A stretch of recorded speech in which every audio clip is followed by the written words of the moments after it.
नमस्कार मित्रांनो, आज आपण डिस्कस करणार आहोत कॅप राऊंड प्रोसेसबद्दल. मित्रांनो, कॅप राऊंड प्रोसेसमध्ये जेव्हा आपण आपल्या कॉलेज किंवा कोर्सची चॉईस देतो तेव्हा काही प्रश्न आपल्या मनात असतात, जसे कोणता कोर्स करू किंवा कोणतं कॉलेज घेऊ. ऑटो फ्रीज म्हणजे काय, फ्रीज म्हणजे काय, व्हॉट इज नॉट फ्रीज म्हणजेच बेटरमेंट ऑप्शन काय आहे, या सर्व गोष्टींचं आपण ह्या ऑडिओमध्ये आपण डिस्कशन करणार आहोत. सर्वात पहिली आपण सुरू करूया चॉईस कोडपासून.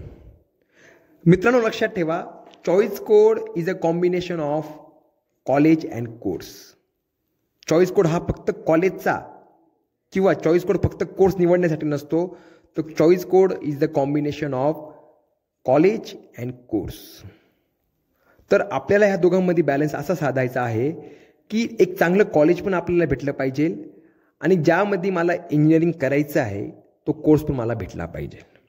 त्यामुळं मित्रांनो, जेव्हा तुम्ही चॉईस कोड फायनल कराल तेव्हा कॅप राऊंड प्रोसेस चालू असताना किंवा त्यापूर्वी तुम्हाला सर्वांना एक प्रॉपर एक लिस्ट तयार करायची आहे चॉईस कोडची, म्हणजे त्या कोर्स आणि कॉलेजची.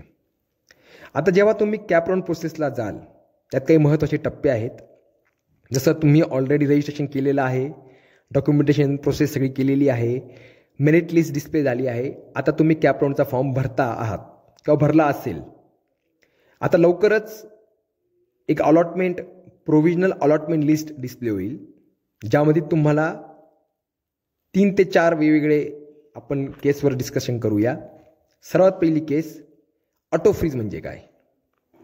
हे बघा, जेव्हा तुम्ही ऑनलाईन फॉर्म भरला असेल तेव्हा तुम्ही प्रेफरन्सेस दिले असतील, first college, second college, third college, fourth college, म्हणजे चॉईस कोड. कॉलेज म्हणजे चॉईस कोड अँड कोर्स ते. तर जर पहिला प्रेफरन्स जो तुम्ही टाकला होता ते जर कॉलेज म्हणजे चॉईस कोड तो कोर्स तुम्हाला अलॉट झाला तर ते तुम्हाला ऑटो फ्रीज असणार आहे. म्हणजे you will not go for the betterment, not freeze तुम्हाला करता येणार नाही. तुम्हाला ते बाय डिफॉल्ट अलॉट होऊन जाईल, तुम्हाला तिथं जाऊन ॲडमिशन करायचं आहे. हे झालं फर्स्ट प्रेफरन्ससाठी. समजा सेकंड ऑप्शनपासून तर नेक्स्ट जेवढे तुम्ही ऑप्शन भरले आहेत त्यातलं कॉलेज तुम्हाला लागलं, तुम्हाला भेटलं, तर तुम्हाला 2 चॉईस आहेत. एक तर तुम्ही त्याला ते ॲक्सेप्ट करा किंवा ॲक्सेप्ट नका करू, म्हणजेच फ्रीज करा किंवा नॉट फ्रीज करा. जर तुम्ही फ्रीज करत असाल तर फ्रीज करण्याची एक प्रोसेस आहे, ऑनलाईन प्रोसेस. तुम्ही कॉलेजला रिपोर्ट करा, तिथे जाऊन ते फ्रीज करा. त्याची काही ऑनलाईन फीज असते, ती भरल्यावर डॉक्युमेंट्स वगैरे जमा केल्यावर तुमचं ॲडमिशन तिथं होऊन जाईल. नॉट फ्रीज केल्यावर सुद्धा तुम्हाला काही ऑनलाईन फीज भरायची आहे. तर नॉट फ्रीज केल्यावर ऑटोमॅटिकली तुम्ही सेकंड राऊंडसाठी जातात. एक केस अशी पण असू शकते की तुम्हाला एकही कॉलेज अलॉट झालेलं नाही आहे. त्या सेम केसमध्ये you will be automatically going to the round number 2 आणि परत राऊंड 2 पासून मग तुम्हाला सेम प्रोसेस, प्रेफरन्सेस द्यायचे तुम्हाला आणि you have to wait for the provisional allotment list.